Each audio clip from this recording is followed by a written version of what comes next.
You know it's a worry when the reservoir is eye level with you. Got ducks. Hello, ducks.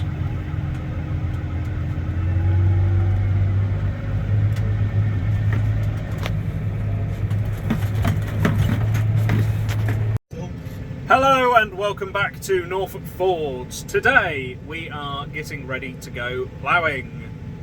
I don't think it's going to quite happen today just yet, but it will be the next video, followed by the last of the week drilling. So we're just disking in the rubbish. Made a start on it the other week in a video and stopped because it looked like it was going to rain, and it did.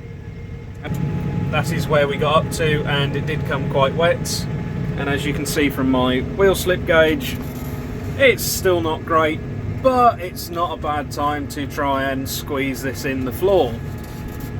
Either that or we'd be waiting till later in like January, February time to get this in.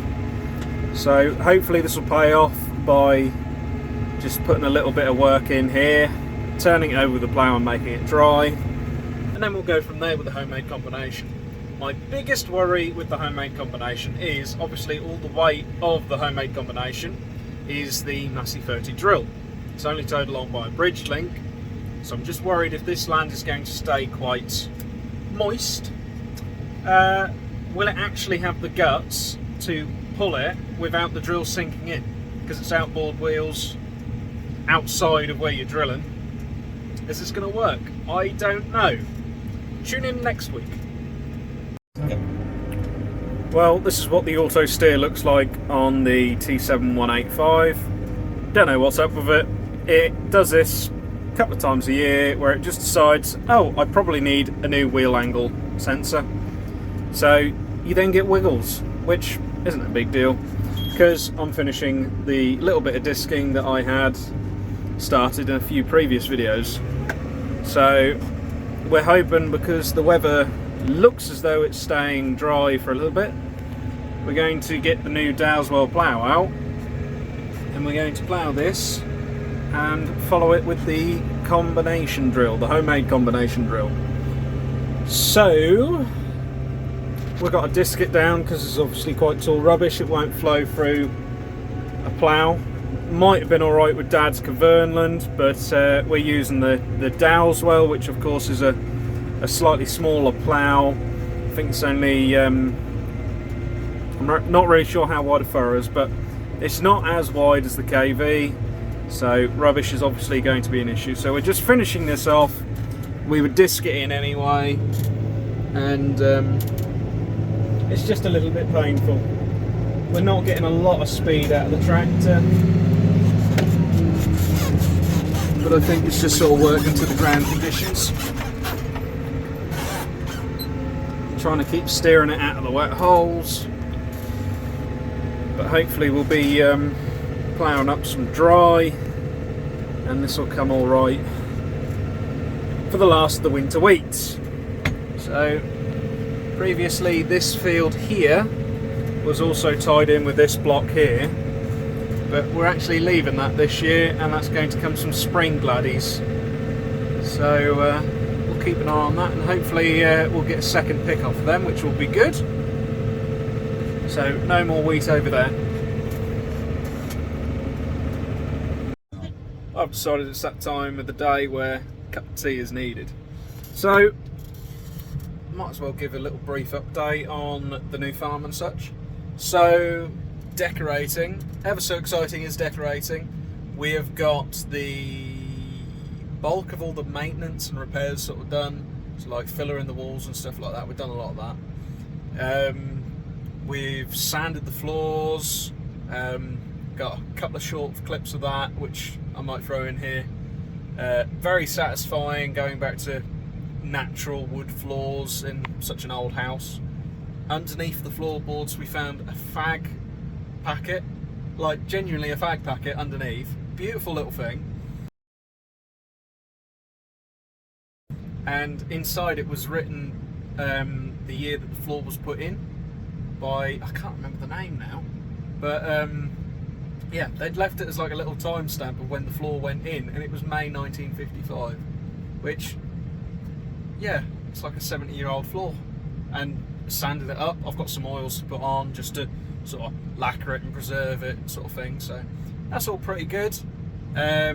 We've got all the ceilings painted. A couple of the rooms took a couple more coats than others, just sort of depended on what sort of texture it was. Let me know in the comments if you've ever wallpapered your ceiling, but apparently that's what used to be done. The rooms with the wallpaper on the ceilings took more coats of paint than the ones which were just sort of straight plaster. So yeah, quite exciting learning different bits and pieces, but as daft as it sounds, a lot of transferable skills from like restoring the 4610. So like body filler and getting the profile right, filler in the walls for where nails were in and stuff like that. Plumbing, had radiators off, that's quite easy to figure out. And yeah, just how to put paint on without making a mess. All transferable skills. So we're now looking like 3 weeks time, I reckon. That's what I'm hoping. Crossing my fingers, 3 weeks time, we'll have furniture in, we'll be living there, and hopefully we'll do a bit of a house tour, followed up with a little bit more of farm talk. Still very exciting with the new farm coming along, and yeah, plant a bit of wheat here on Dad's field, and we'll be done for the winter. Winter is quickly going to roll around into spring because it's now nearly the end of November. I probably should start my Christmas shopping. That's how close, well, that's how quick the year's going. I mean, I can't believe it. That still feels like it was only a month ago I applied for this land. So yeah, all nuts really. But yeah, I don't think we've got any more projects coming along. We'll have the plough. We'll have a video of the ploughing in this field next week. That could be a lovely long video of, oh yeah, the plough's doing a great job, we've done this, that and the other. Or it's going to be a 5-minute one where it just goes, it's too wet, we'll leave it for the spring. But we shall see. So yeah, lastly, for those of you who may not seen the little video I put up during Movember, I will leave a link in the comments if you would like to donate to Downham Market Young Farmers. It's my Young Farmers Club that I go to. We've raised £45 now in the month. There's about 10 of us that are all growing caterpillars, and yeah, it's been a bit of a laugh so far. But if any of you want to donate, that's a really good cause, because obviously it's men's mental health. Mental health is quite important in farming. Yeah, naturally. So apart from that, nothing else to report. So thank you all very much for watching this week. Hopefully we'll have some more sort of drawn out videos coming shortly. There's just a lot going on with decorating and, you know, finding time to do this. We've got tulips going in the ground again today, so it's been a long old time since we planted tulips. I tell you, that's taken, I think we've been a month without planting tulips. That's absolutely ridiculous. That's how wet it is. And I know we're not the only farm that's struggling with the weather. There's just fields devastated. You go up the country, Norfolk, we're quite lucky in comparison. It's just sticky and wet and you'll sink. You go up, I mean, you've probably seen videos yourselves. The fields are just flooded, the crops are dead. So we're very much lucky, but what a terrible year. And on such a downer of a note, thank you very much for watching this week's video. We will be posting one soon. We have got a couple of secret projects coming along soon, which one will be coming along ready for the new year, so make sure you're subscribed for that. Leave a comment down below for anything that you want to find out on, and of course leave us a like, as it helps us out a lot. So thank you very much for watching, and we'll see you in next week's video. Bye bye.